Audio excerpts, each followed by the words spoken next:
Okay, Apple is finally breaking the cycle. Not just a spec bump, not just new wallpaper. I'm talking new materials, new colors, possibly a whole new category of iPhone. And yeah, there's something called iPhone 17 Air. What even is that? Today we're diving into every juicy leak about the iPhone 17 lineup, from the Pro Max getting thicker, wait what, to Apple maybe ditching titanium for aluminum, and even launching a thinner Air model that sounds more like a MacBook than a phone. This might just be Apple's most experimental year in a while, so buckle up. Let's be honest, iPhones have gotten kind of predictable. Each year it's like, here's your slightly better camera, your slightly smoother display, and your slightly higher price tag. But if the latest reports are true, this year might finally be when Apple stops playing it safe and starts stirring the pot again. So what's going on? According to Bloomberg's Mark Gurman, aka the Apple Whisperer, the iPhone 17 series is being treated internally as a complete industrial design revamp. That's not marketing talk. That's Apple talking to itself like, yo, this one's a real change. Let's start with the Pro models. The stars of the show. Apple might be switching from that slick titanium they hyped last year to aluminum. Yeah, back to aluminum.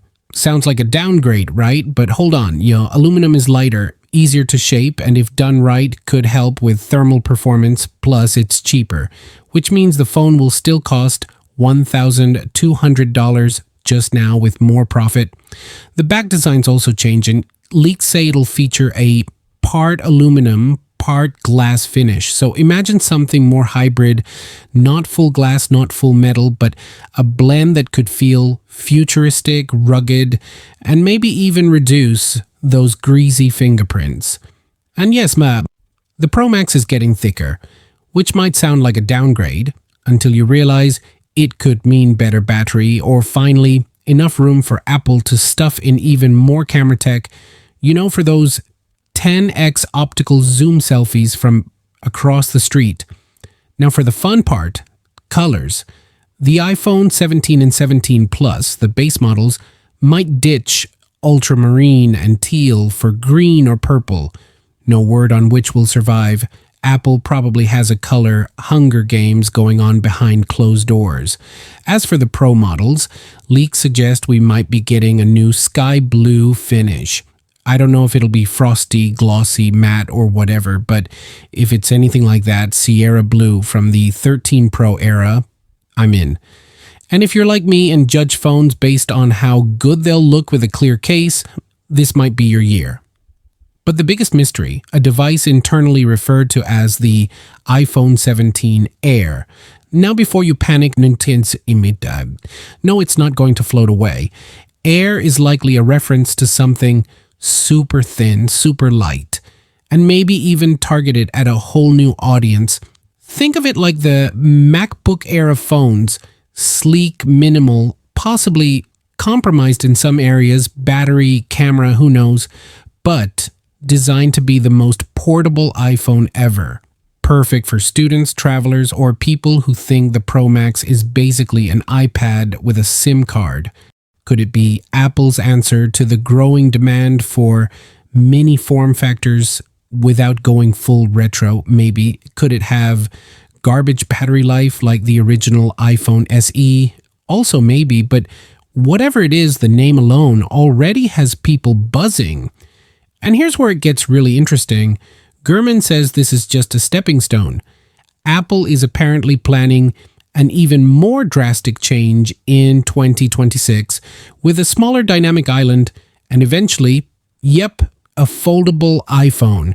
Then in 2027, it's the 20th anniversary of the iPhone, and rumor has it Apple's cooking up a complete Pro model redesigned to celebrate. So yeah, if you're waiting for the truly wild iPhone, it might be 2 years away. But for now, this year's model is definitely a pivot. Here's what we still don't know. No confirmed word on whether promotion is finally coming to the base iPhones.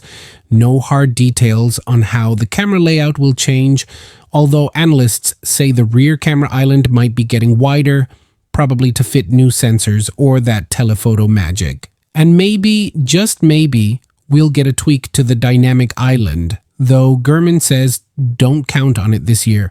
Still, it's clear Apple isn't just playing the safe game anymore. This redesign, the materials, even the possible Air model, these aren't moves a company makes when they're coasting.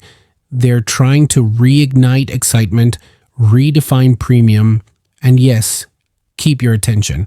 That's music to the ears of anyone watching this video thinking, maybe I'll skip a year because this might be the one that makes skipping hurt. That said, it's not all rainbows and redesigned aluminum. Personally, I wish Apple would go all in and shrink the bezels even more, or give us USB-C and fast charging that doesn't require buying 3 new accessories, but hey, baby steps. All right, now it's your turn. I want to know, which iPhone 17 are you most curious about? The thicker Pro Max, the mystery Air? Or are you skipping until Apple finally folds a phone in half? Drop it in the comments. And if you found this video helpful, hilarious, or at least mildly entertaining, hit that like, subscribe, and check out the links below for some spicy tech deals, maybe a wallpaper or two, and my personal iPhone wishlist for 2025. This is Snow, reminding you, if your phone can detect your face in the dark, it should also know when you've had a bad day and play lo-fi beats automatically. Catch you in the next one. Peace out.